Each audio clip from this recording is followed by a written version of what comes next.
جب انسان اندر سے مر جاتا ہے تو وہ حد سے زیادہ خوش ہو جاتا ہے۔ جب تم کسی میں عیب دیکھو تو اسے اپنے اندر تلاش کرو، اگر وہ اپنے اندر پاؤ تو نکال دو۔ یہی حقیقی تبلیغ ہے۔ کوشش کریں مرنے سے پہلے اللہ کو پیارے ہو جائیں۔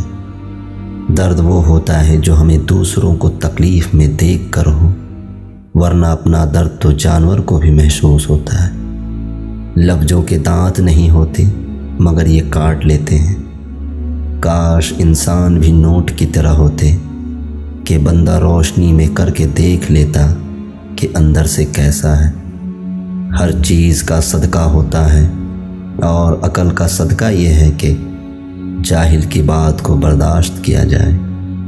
دنیا کی بدترین شکل یہ ہے کہ برے لوگوں کی وجہ سے اچھے لوگ خاموشی اختیار کر لیں۔ انسان واحد ایسی مخلوق ہے جس کا زہر الفاظ میں ہوتا ہے۔ جب سورج غروب ہونے لگتا ہے تو چھوٹے آدمیوں کے سائے بھی بڑے ہو جاتے۔ فاتحہ لوگوں کے مرنے پہ نہیں، احساس کے مرنے پہ پڑھنی چاہیے، کیونکہ لوگ مر جائیں تو صبر آ جاتا ہے، لیکن احساس مر جائے تو معاشرہ مر جاتا ہے۔ اگر تم نیکی، پاکیزگی اور تقوی کے بغیر خدا کا نام لیتے ہو تو پھر خدا ایک نام ہی ہے اور اس کے علاوہ کچھ نہیں۔